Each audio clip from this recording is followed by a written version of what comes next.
Hello everyone and welcome back to Game Brigade. My name is Brian. Thank you for joining me. Today on the show we are going to be doing a first impressions look at Luthier from Patron Games. This is a game that I originally saw at Gen Con in 2023, and I was immediately impressed with what the preview that I saw there was, and I have been intrigued by Patron Games games since Distilled. Unfortunately, I never got to play that one, but now I have gotten a chance to play Luthier, and I'm excited to tell you guys what I think about this this musically inspired game. So what is Luthier? Well, this is a game where you are going to be playing as a different family that specializes in repairing and restoring and building different types of classical musical instruments. And this is kind of set in that classical Victorian era for music. You are going to be looking to either build different types of instruments, going to different types of concerts or music halls, repairing people's equipment, and also supplying the sponsors with their required requests and keeping them happy before they leave. There's a lot of stuff going on in this game. This game at its core is a worker placement game with a blind bidding aspect to it. We'll talk about that soon. It also has an area control section here in the pit or the orchestra, which we'll talk about later as it goes into different types of scoring. There are different types of places you can place your workers, and we'll talk about each one and kind of the elements of how that works, as well as the different types of tracks you have on this game. And at the end of this video, or kind of like the later part of this video, we'll go through the aspects of this game that I liked or didn't like, and give you guys the best impressions so that you can make the decision if this game is for you. So if that sounds good, let's go in and talk Luthier. So as I mentioned, Luthier is a game that you are going to be placing workers out on the board. At the start of the game, you have 3 workers. They are numbered 1, 3, and 5. But there are some variable setups, which we'll talk about later, that can change these numbers or give you additional workers as well to start the game with. You are going to be sending your workers out to one of, I believe, 5 different locations. You have the saloon, where you're going to be trying to wine and dine different types of patrons to bring them to your shop so you can influence them that you can make the instrument that they mostly want. Over here at the guild are those instruments that you are going to be building for the different types of patrons. At the top left of each of the instruments is the type of instrument it is, depending on the type of grouping, you have wind instruments, string instruments, etc. Over here at the repair section are different types of people that are looking for their instruments to be repaired. By doing so, you'll place a token over here in the pit to represent that token, that item has been repaired, and also dealing with the area majority, which we'll go forward a little bit later. And over here we have the performance section, where you're going to be listening or partaking in some sort of different type of performance with different types of musical elements to them. You've got the romantic and the classical type musics. There's 3 different sections, and those are all listed in the top right. And if you attend one of those concerts, you will then also place one of your tokens over here, matching the column of the type of music you listen to. The final worker placement location is the balcony, which sets first the player order, so you can change the player order, but also gives you additional tracks along this track here to give you some additional rewards. There are also these 2 other tracks. One of them relates to the performance, the other one relates to the repair. We'll talk about that later when I talk about some of the things I like in terms of the worker placement. Down here we have our player board, where we're going to have our different types of things we're going to be working on. You have your patron selections. You have 3 different patrons you can be working on at a time. And below those patrons are these cubes, that kind of represents the track that they are on. And as patrons are spending time with you and you are kind of schmoozing them along to keep interested, they're going to be providing you different types of rewards or benefits for keeping them. But if you do not supply them with their necessary requests, they will leave, which costs you quite a bit of points, and you definitely don't want to deal with that. So we're going to talk about that some more. And then down here you have your workbench, where you are going to be collecting different types of resources, such as animal parts, wood, or gold, and then you're going to be transferring those into the instruments that are on your workbench over here, or your finishing bench, which your items move over here. We're going to be putting those finishing touches on those instruments before you send them off to their new owners. So that's the idea of this game. There's a lot of stuff going on, but there's a lot of things I want to talk about in terms of the individual mechanics that I really enjoyed. So with that, let's start with the variable setup. So this game is a worker placement game in its core. A lot of these games have sometimes optimal starts, ways that are sometimes just the best considered way to play. And I like it when games provide you with different types of setups or starts that can kind of challenge you to try different types of paths. Luthier does that, and I love the way it provides it. There's a lot of different variable ways to change up and a little bit of asymmetry as well. So let's talk about the first one. The first thing are your families. Now, there are a bunch of different families. I don't know how many there will be in the final game, but we had a good amount here in our prototype demo that we got to play. Each of these families has on their back a little bit about the family itself, if you want to learn more about who this family was. And then you have your variable setup stuff for that family. So, for example, this Broadwood family gets an animal part, a wood, and a gold. So I would select those and put them into my supply. I don't know where my gold. Oh, the gold's way over here for some reason. Just going to put that way over here. I can put them into my hold. Other than that, I also receive 5 gold and a single bump on the performance track. There's also a secondary bonus down here. This one says that the starting rewards that I gain from a patron will be doubled for that first placement. So what does that mean? Well, at the start of the game, you're actually going to be getting your first patron that's going to be visiting you. And each of your 3 locations has a bonus if you put your patron into that location, either giving me £4 or a resource of my choice, or one of my apprentices that I could hire to assist me. And for this specific family, whatever one I place, I will receive double of that reward. So we'll go ahead and this time we'll go and select £4, giving me actually £8 plus the 5 I get to start with, giving me quite a bit of starting income to start the game.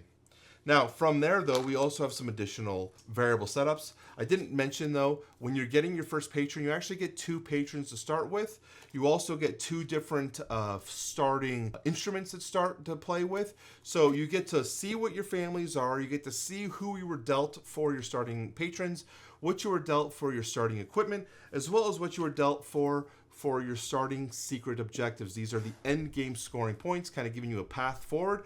So you have a lot of options to kind of weigh through and be like, okay, do I want to go down this path? Or because I have this person and I'm already getting a bump here in the performance, is there kind of a way that I can utilize my skills, or is there anything regarding my secret objectives? You kind of figure out your path, and I like that it gives you a nudge forward in terms of a potential starting point, but it's not giving you, like, you could choose whatever direction you want to do.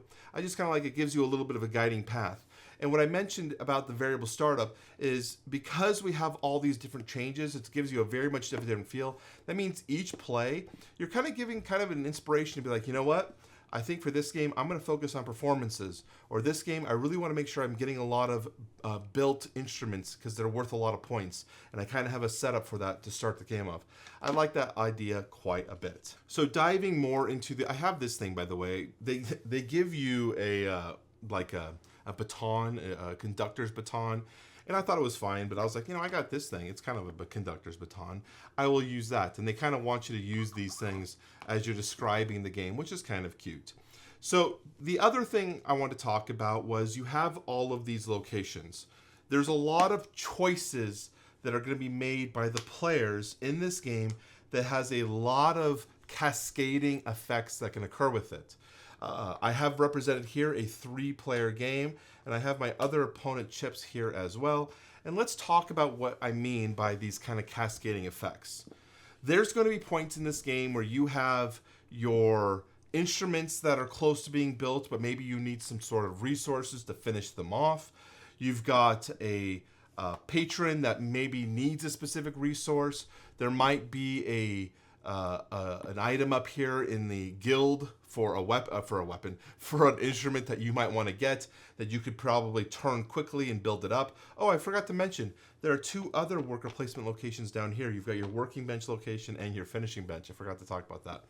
I will see if I can edit that out, but who knows? Maybe we'll have to just stick with it. So anyways, when you're placing your workers into different locations on the board, there is a blind bidding I mentioned. You have workers 1, 3, and 5 to start. You will get workers 2 and 4 later in the game.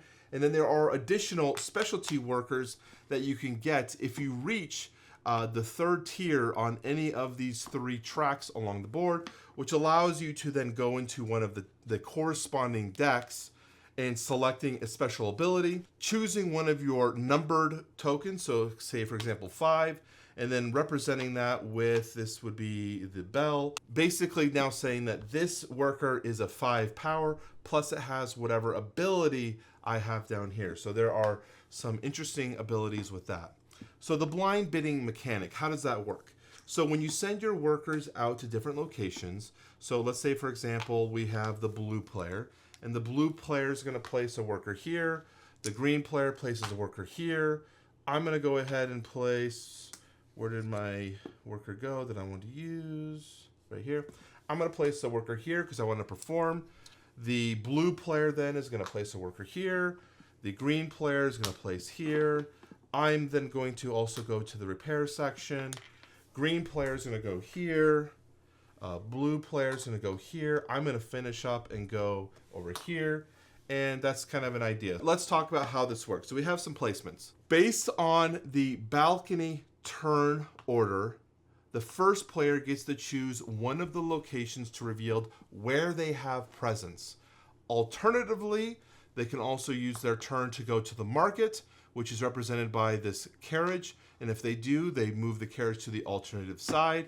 And then there is a market where they could spend their money to get either animal parts, wood, or kind of high-end metallics like gold or silver at the cost that is listed below those represented items. Now, what's great about the market is it's also variable. So these prices each round change. So for example, last round, animal parts were 2 pounds.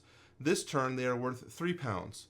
While gold was worth 5 pounds, now it's worth 4 pounds. So the prices of the market can shift. There is a guide above the market that kind of dictates what those numbers can be. And the idea, the cheapest animal parts can be as 1, the most expensive they can be as 3, giving you kind of an idea of what those values can range from. But it can also change your selling power, because if you choose you want to sell something because it's more expensive right now, you can also sell and get those monies. At the market, you can buy any of those 3 resources. You can also purchase these apprentices. We'll talk about them a little bit later. Or you can spend 15 gold to go up one of these tracks, but you cannot gain the victory points if you reach the top, so you cannot buy victory points later in the game. So let's talk now, though, about the actual locations you're going to. So we're going to choose perform. I'm the first player according to this chart up here. So we're going to reveal them. It goes in, there's 2 checks.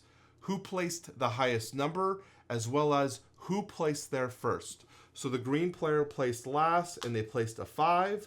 The yellow player placed a 5, and the blue player placed a 1. So the order will be the yellow player gets to choose first, the green player chooses next, and the blue player chooses after. Because this is a 3-player game, there's only 3 musical selections we can choose from. But you'll notice there's a kind of a category thing up here. We have a 1, a 2, and a 3. The only way for you to select a 2 and 3 is to have a track here on this kind of balcony track up here, or pay the required costs. If you do not have the ability to purchase them because you don't have the ability up here, or you don't have the money to buy them, you will take the secondary action, which is listed right here, which is gain 3 animal parts. But what does this musical thing mean? It's very simple. You have a list here of the ways these are ordered, 1, 2, and 3. You will roll some dice, and you'll count them up. So in this situation, I rolled a 1, 2, 3, 4, 5, plus a 5. I have a 10. So looking at this one, I rolled between a 9 and 12. I would collect those rewards, which would be 2 pounds. I get to place a musical note on a classical section. We'll place it here, tying with this blue player. And then I will receive 1 victory point on the victory point marker, and I get to take this. Now, if I had a patron who was looking for classical music, such as this character here, I can reward this character by taking this item and placing it right above their character board or on my board to represent that they have met one of the requirements. Now, what do I mean by one of the requirements? This is one of the most important parts about the game, is your patrons that you're trying to provide things for. Well, they want different things to satisfy themselves with.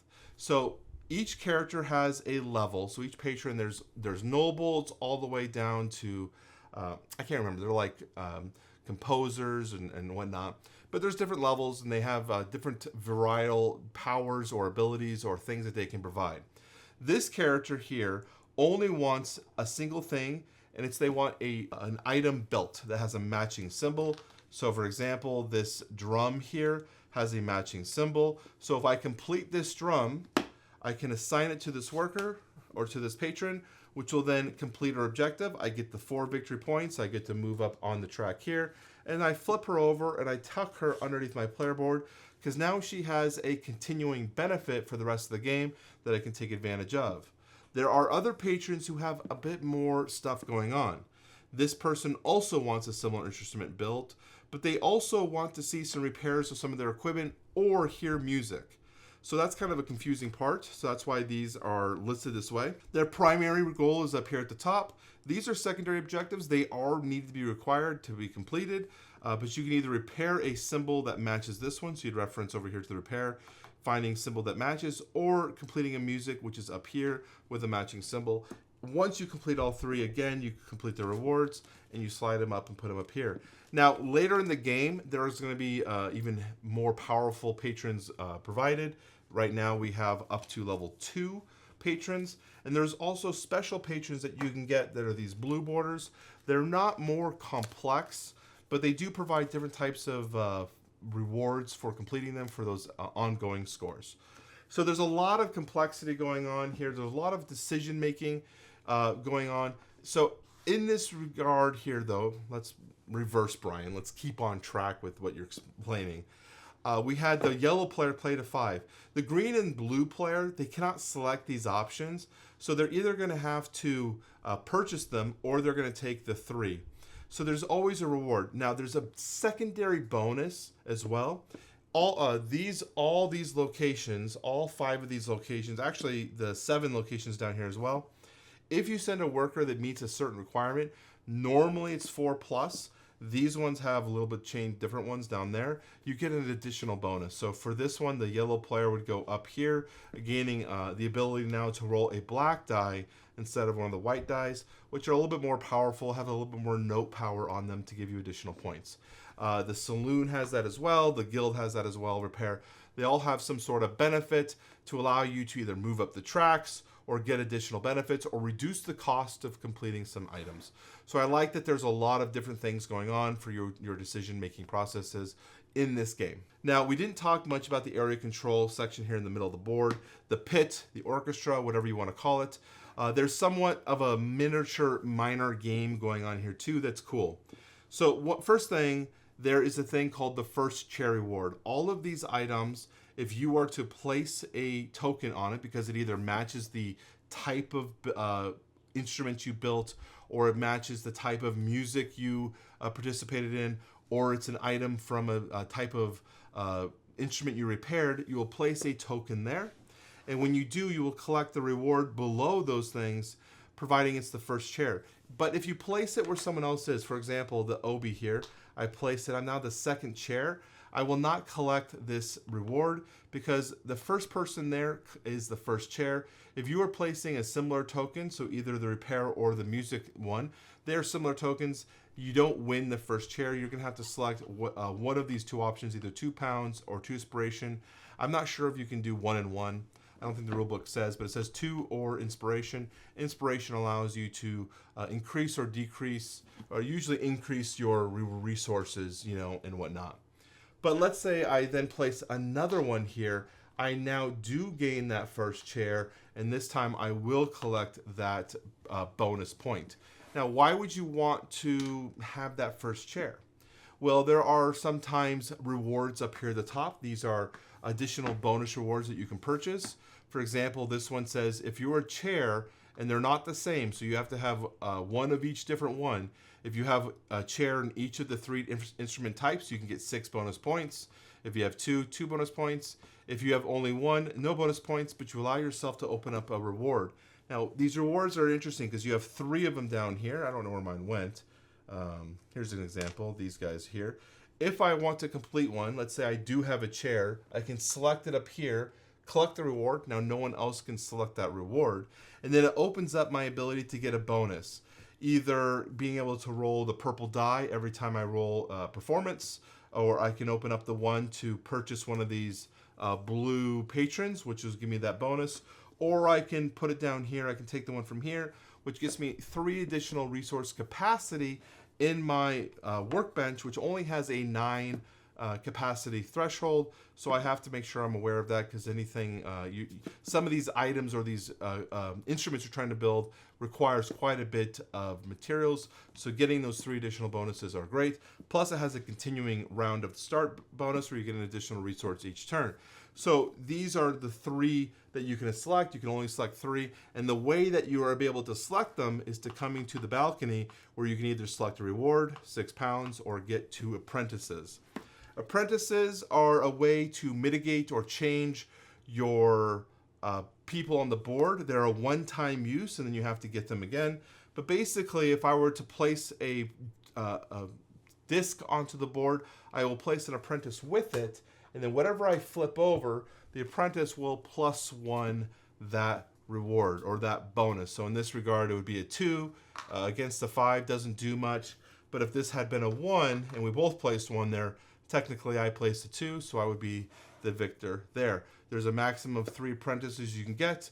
You can purchase them from the market. You can get them from up here, or sometimes some of your patrons will provide you apprentices that can benefit your gameplay as well. The other aspect of the area control section down here are sometimes your endgame scoring or your private objectives. For example, I have be the chair on some of the string instruments. So I'm gonna be looking at the string instruments down here, and I wanna get as many chairs held as possible because if I have 3 chairs, I will reward myself with 6 points.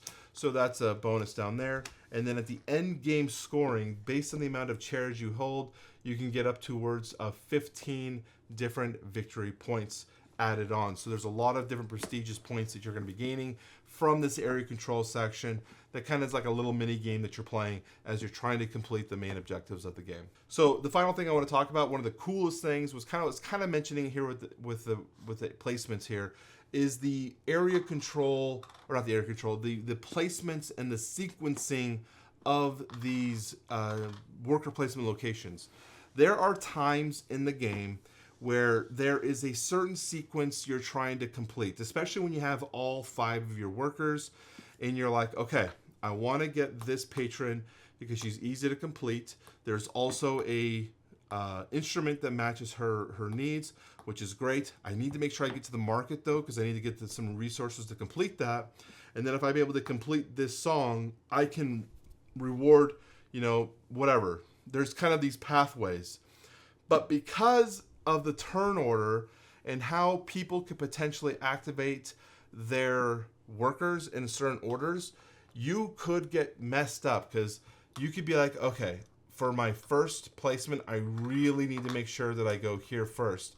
But if someone goes there and activates something else that kind of screws up your path, it can really change your decision makings or what you're able to do each round. And I like that kind of risk versus reward. Like, I could play it safer by doing it this way and kind of guiding my path there.